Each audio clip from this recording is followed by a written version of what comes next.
Keep It Basement here, Keep It Basement Podcast, Keep It Basement Productions, here with Drew Lynch from Did I Stutter Podcast and much more, America's Got Talent. He's the special guest tonight for the show at the Verve in Somerville, New Jersey, which is very interesting. First ever Danny Braff show where there's a hidden special guest. Oh, really? Yeah. Oh, that's right. I feel bad or good. I don't know. You should feel good. I guess that feels like there's hype. I feel like I should be Bill Burr for tonight, but I feel like there was a clause. So it's not. There was like a clause in the certain times when you book certain gigs, like they'll have a radius where you cannot perform within that radius. That's very interesting. They're very high maintenance, these venues, and that venue was like, oh, you can't advertise this because that's within like a 75-mile radius, and then that gig got pulled and because of COVID. So it still worked out, yeah, bro. It's pretty good. I was thinking, is it more pressure on you for a show like that compared to where you're advertised on the bill? Because I feel like your organic audience will come see you from social media, right? And now it's like you got to really make people laugh because it's like comedy fans are coming. They don't know who it is. It could be Chappelle. It could be Bill Burr. Yeah. It could be you. It could be whoever. I know. I feel like I'll bomb tonight. No, I'm not putting any pressure on you. No, I would right. just. I feel It's like an interesting point, though. Thanks, Mike. It's a great point because it's kind of old school. Well, it is that, and it's like when you're doing clubs like on the coasts. So when you're doing clubs in LA and you're doing coasts and you're doing clubs in New York, that is the bill. That's it every time. So exactly the bar is with all of those guys. Those guys. So it's you're kind of like. You got to make sure that you're not getting off track when you're doing stuff on the road and you're just getting lazy, where you're writing stuff and you know that they'll just laugh at you because it's you. You know what I mean? It's like it's the idea that you don't want to put a filler like you can just as easily get away with making a gesture or a silly whatever rather than like writing out what it is that you want to have happen and build it with nuance. Yeah. I thought it was interesting because it's like now more than ever you see a lot of comedians using social media to their advantage, and they're like, I'd rather have the people from social media come see me because it's my core fans. They'll buy my merch. They'll get my jokes.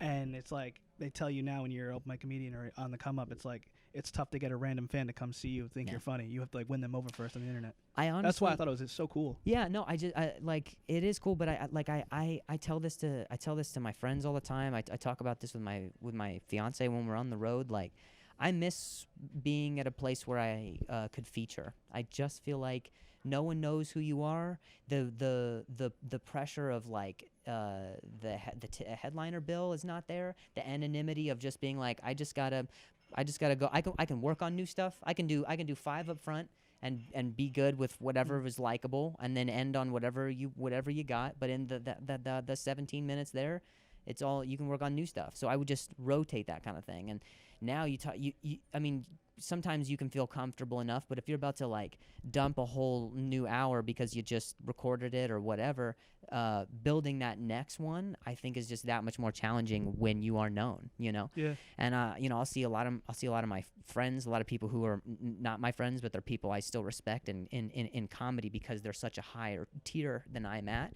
And there'll be people who just get excited for that name and the person, and that's what we're all building towards. But at the same time, I feel like there's like a curse with that as well. Have you ever actually interesting? We have a fan question. I got it written down. But have you ever opened? Because like a lot of the comedians, sometimes I talk to them and they just like either featured or like went straight to the main thing now because of social media. Like even like Andrew Schultz was saying, because of MTV and like his podcast, he never really opened for anyone. Yeah. Like he kind of just got thrown into the mix of featuring or headlining. Interesting. Yeah, no, I opened for a while. But are you talking about like, will I open my own shows now? No, I'm saying like if you ever opened because you're pretty prevalent on social media and big. Yeah. It's like a lot of the times the old mentality isn't with everything going on now. It's kind of like there's no openers. Like you don't have to open. You just go right to the I had to open. I used to go out with Ralphie, and then I used to go out with Bo Burnham as well. Oh, that's wild. So that was very lucky because that was like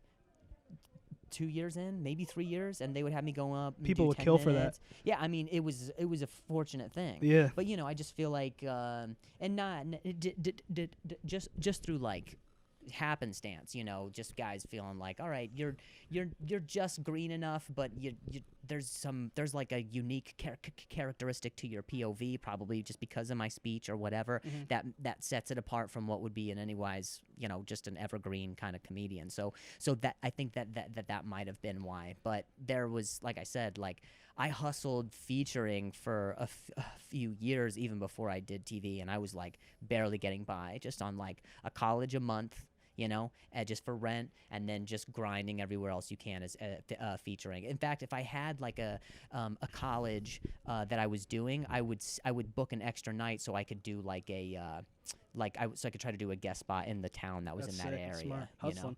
I couldn't tell too many people the interview because Danny Braff was like freaking out because of the special. Right now I'm saying. But the question is, America's Got Talent blew you up. It's from a comedy fan. But what did you do to continue the success you have now? So it's interesting. I don't resent America's Got Talent, but it is an experience unlike any other, because you have this you're essentially campaigning on a show. Yeah. You know what I mean? Yeah, where the attention of everything is on you, and everything is the exposure is just it's that much more. It's just that much more exposure because of it. And then, it's interesting in that, like, I don't want to say, like, the word resentment isn't the right word, but it's this feeling of, like,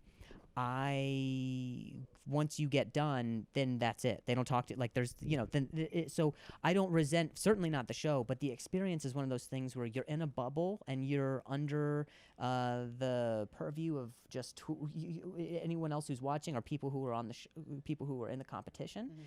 And then after that's done, then it's really up to you. That's what I was saying. I was going to say, correct me if I'm wrong. It's like it got you on the map a little bit, but then you put the work in on social media and everything else in comedy where you're prevalent. Yeah, and that's something where I still feel like I am in a constant state of like fighting to get to like fight or flight, just to like be like, am I doing it? Am I there yet? It's so wild because like there's people who would like love to be in your situation, or who would like like look at you and see success, and you're still fighting for like the top spot. Or it's the way it is. I feel like as a comedian and a creator anyway, though. Yeah, absolutely. You know what I mean?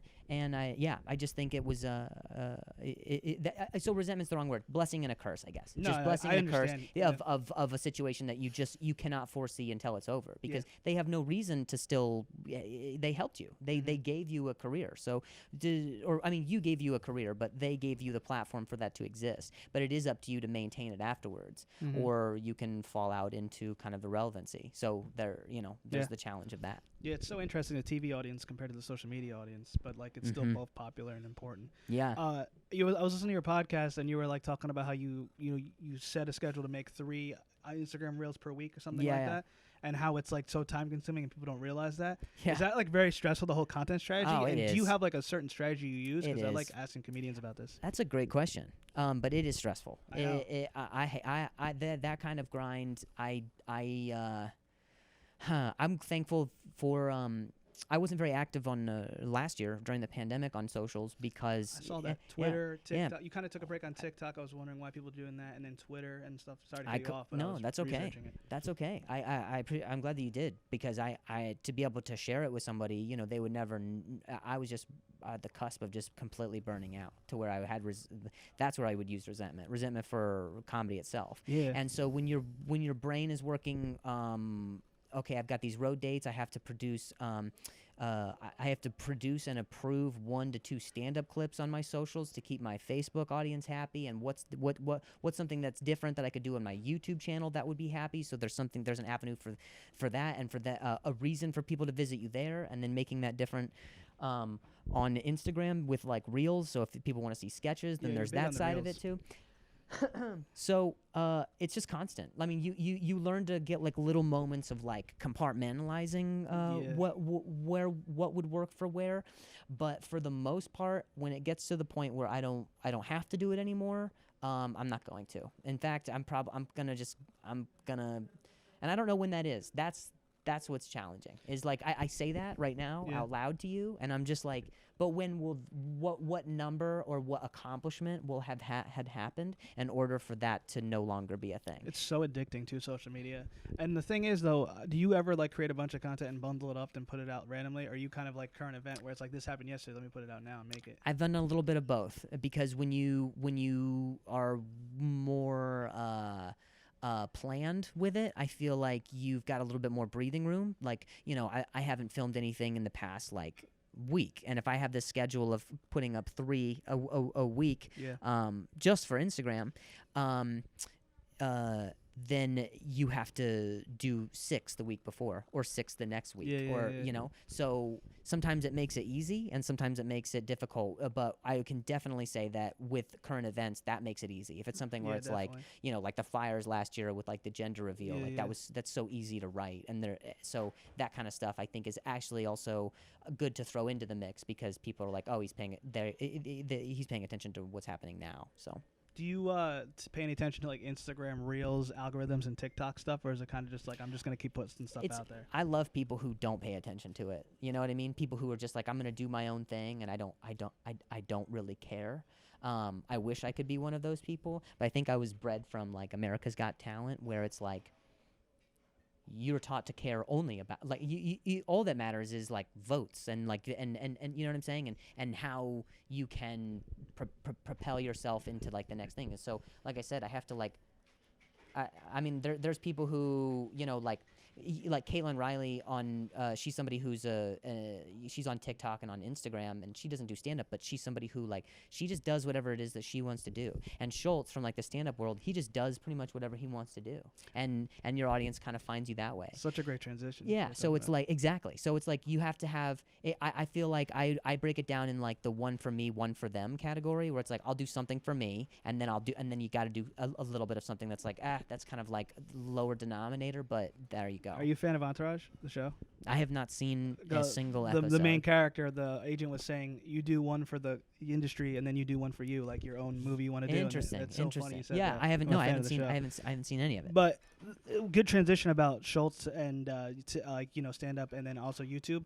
Do you think now more than ever as a stand up comedian that's just one component of the game and you have to be like multifaceted with different components like a podcast, YouTube, Instagram, social media? Yep. Like what do you 1000% agree with it. It's completely different. Even at the beginning of this podcast, we were talking about how even generations have changed, where like a show would be booked differently, where people used to just go out and see the comedian, or they would go see. It was never a name, and now it's getting to a point where comedians are almost like they're idolized. Like comedians are like rock stars because of their fan bases, that they're able to like people are gravitating towards comedians now in a way that they haven't, and I think that that's a lot in part due to like look at like something like what Theo is able to do. Like Theo has got his own fan base because people love to hear what it is that he has to say, like on his podcast. I mean, and he's a hilarious stand-up as well, but shout out but to Sounds. yeah, dude. So yeah, that's definitely a component of it. And I think as comedians are younger, that will help. What's up, bro? Good to see you.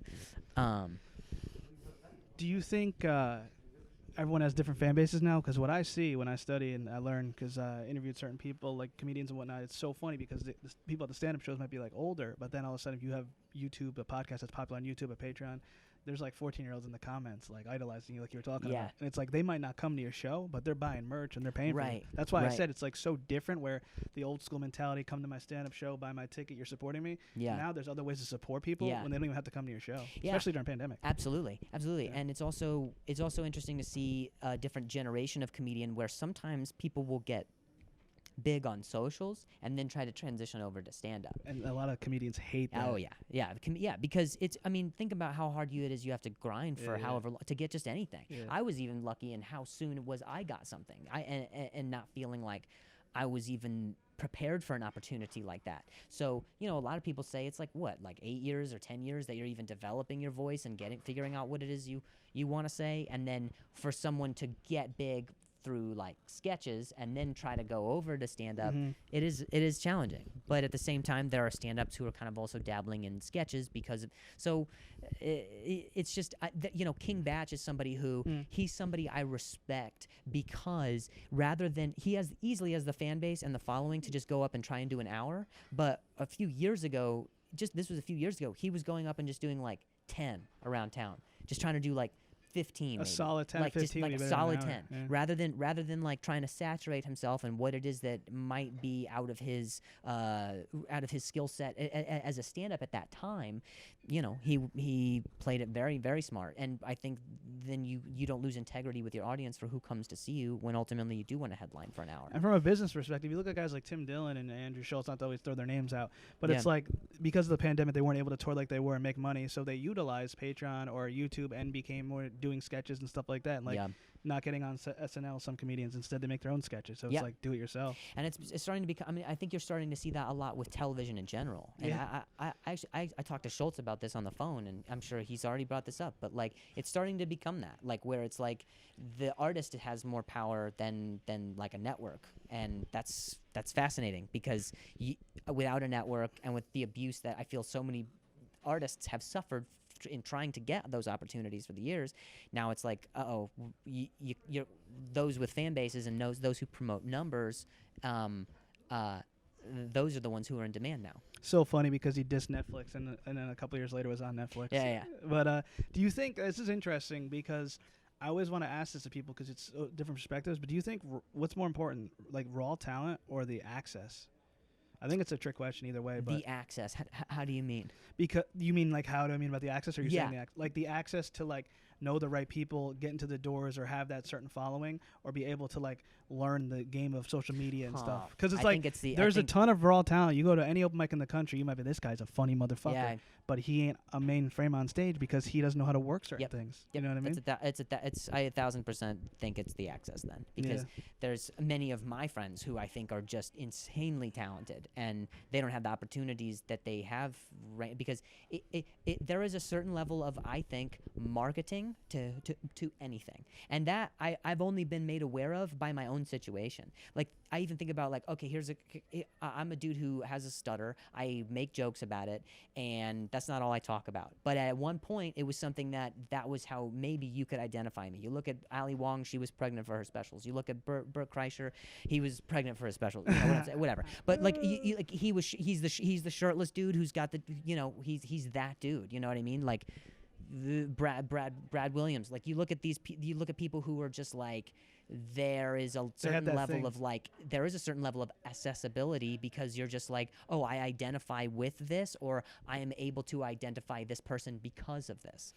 You don't see it as much now, but my friend always tells me this. Tom Segura did it an interesting way where he had like a couple stand-up specials on Netflix and then got big. A lot of times, like you said, with the Schultz calling you and everything, you already have to kind of be big or be like your Instagram's your TV, and then you get the TV show. Yeah. But like you never see it like that as much anymore, where Tom Segura had like a couple Netflix specials and then got famous. And then because it's like who the fuck is this guy? How are you getting a special? You know what I mean? I remember. And then boom. Yeah, and I remember when Tom was like getting huge. Yeah. Like I mean, it was almost like, I want to say his was almost like a Theo thing where it was just like, what? And those guys have been hustling for forever. Definitely. I mean, even Bert's someone who, I mean, he and Tom sometimes go hand in hand when you talk about stuff. But like, exactly. Bert in 2018, 19 was like the biggest comedian. I mean, he was just everywhere. Yeah. And he's been doing it forever. Like when I did his podcast, like he told me about stuff that I didn't even know about him. And it's just like, it's just crazy. Yeah, my friend did his podcast. It's funny.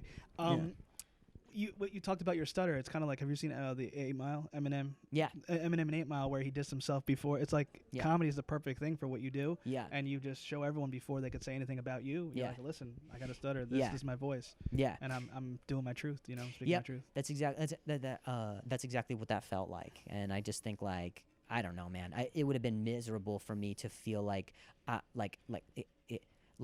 I go through the whole day where sometimes I used to go through like the whole day where people would like, they would get impatient or they would get like huffy or they'd cut me off or they would, dismiss me. And that like sits with you in a way that's just like, this can't be my life. I need to be able to go to a place where I can talk about something and talk about what. So I was very angry for a really long time because of that. Kind of fuels the fire though, makes you great, Yeah.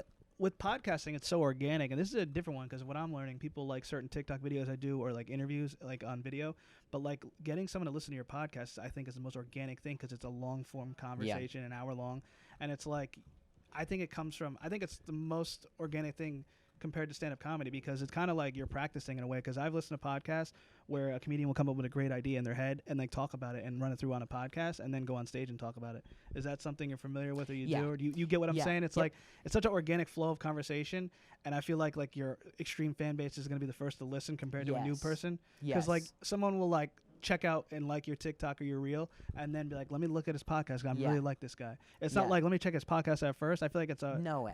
It's a tough majority now. Yeah, no way. ADD generation. You know what I mean? That's what I'm realizing. Exactly. You know exactly. I mean? And I have a feeling like podcasts are going to start getting shorter and shorter in format as well. I saw you do some 33-minute ones and whatnot. Yeah, but even shorter. I think they're going to be even shorter.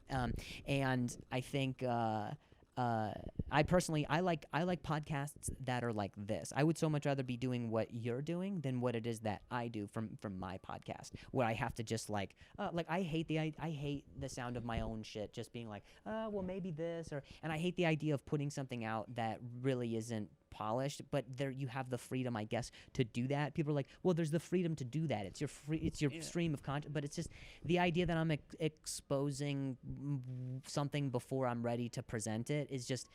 I heard you talking about that. You were like, it's not my set yet or whatever, and you were like upset about that. Yeah. That's funny because it's like sometimes you could say something, not like dissing anyone who's a comedian, you could say something funny on your podcast, go on stage and have something planned out, thought out, and it's not even as funny. It bombs. It's like, bro, you should have just talked about your podcast. I see that now. Like I was going to the Stress Factory seeing comedians, and I would listen to some of the podcasts, and I would see that they were talking about some of the stuff on stage as they were in their podcast.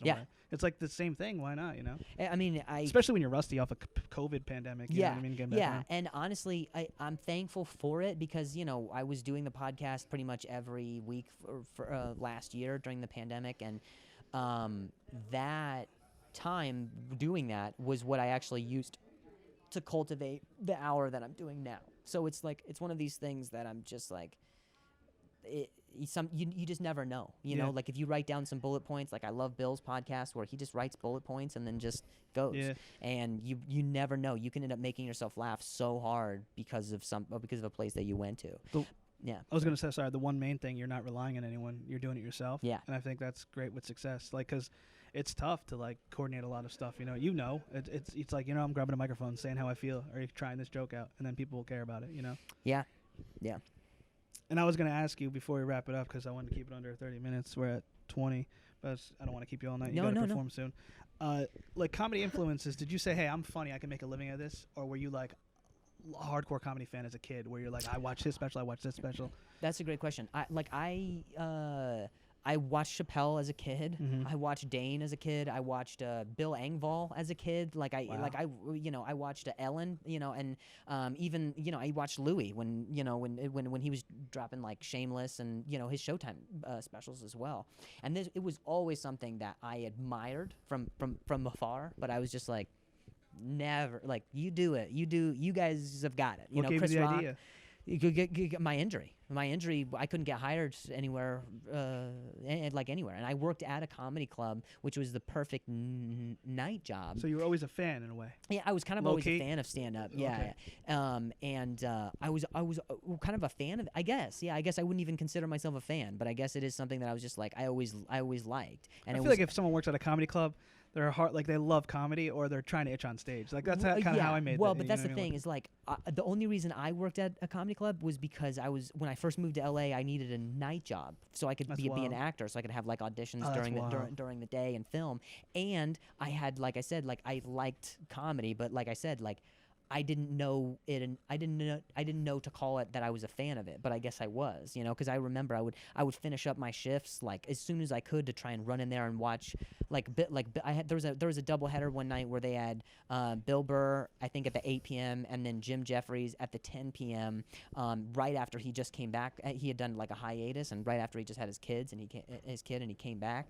And this was before I think I was even doing stand up, but I went in and like I was just watching it, and I was obsessed with it. So yeah, it is something that I just, like I said, I admired it, but was never like I want to do it until I felt like I had to. Perfect segue before we wrap it up. Yeah. Another question from a fan. They're an up and coming comedian. They were like trying it out, and they finally did it. And they texted and DM'd it. They said, How can I stand out in comedy when I feel like there's just so much out there? I don't know why they're asking. That's funny. Fuck, it's almost like you're asking. I guess me like their wisdom, your wisdom, like your keys to success in a way. I would say. Oh man, I guess you're with that question you're at. They sent like a whole thing, and it was like kind of mumbo jumbo. That's okay. That's okay. Like, No. Like you're asking me to like answer like the whole thing. I just feel like it all depends. that is the question. But like I feel like. The thing is you gotta merge what it is that you're good at with what it is that makes you different. And I had a friend of mine, her name's Monterey Martinez. She's a comedian as well, and she told me that you can't do all the things. So you can't do like TikTok and stand up and a podcast and you do fucking Periscope or whatever that was and Twitter and you can't do all of it, Too many A's and B's. Exactly. So it's like pick like 3 of those that you like or that you really love and try to cultivate an audience that way. And through your main channels, through 1 or 2 of those things, and if stand up happens to be one of those things as well, then make that happen. But I mean, I brought him up a few times in this interview, but like Bill Burr, someone who comes to mind. He comes, yes, from a different generation, but he's also someone who I think would just say, like, you just got to be funny, and that would be his thing. Like, you got to be the funniest person on the bill, and fucking people do are gonna, it. yeah, like just consistently do it. A lot of people don't consistently do it, but Yeah. it's tough too. He was 36, living on a couch in New York City. What an inspiration! yeah. You know No, what I mean? I mean, it really is. But it's just like once you find out that is something that you want to do. There's only a few other. I would say one of my 3 things, by the way, because I don't necessarily like podcasting that much, and I really don't even like reels, doing like sketches that much. I enjoy writing scripts. I enjoy stand-up, but more than anything, I enjoy working hard, and that's one of the things that doesn't really have a category for how you do it. But if you're working harder than any other person, that is another way to like stand out. So combining that with what I said earlier about like the marketability aspect of what it is that separates you, and it be that your POV, your background, your traumas, your childhood, whatever. Using that and whatever few avenues you choose to dominate, then go for that. That's funny because I think I was talking to Cypher at one point in my podcast, and he was saying sometimes we were talking about sometimes you got to do stuff you don't want to do, but it gets you where you want to go. Yep. Like the social media stuff. Yeah, for some people. I mean, that's 1,000% the way. I mean, and that goes back to the one for me, one for them. Like, there are just so many people who they have to play the game in order to like change the rules of it. So yeah, definitely. That's really it. I was just gonna. Last question is passion over profit, and like any words of wisdom you have. I usually end that on like, do you think it's about passion or profit? Wow. And any words of wisdom for the people listening? So I definitely think if you're for profit, you're gonna burn out. My answer would be passion because I don't care. I care that I have money to live, but that's about it. I don't really dress like fancy. I don't live too fancy. I like to live. I like having certain comforts that you wouldn't otherwise have to give yourself to give yourself that affirmation that you did do something to treat yourself, or be like, oh man, whatever. Like, sure, that can be something that is part of it, but ultimately, even last year when I had burnout, the thing that brings you back is because you're like, all right, I'm kind of back. I had a little bit of rejuvenation time, and I think a break's necessary sometimes too. Yeah. Oh, absolutely. Yeah.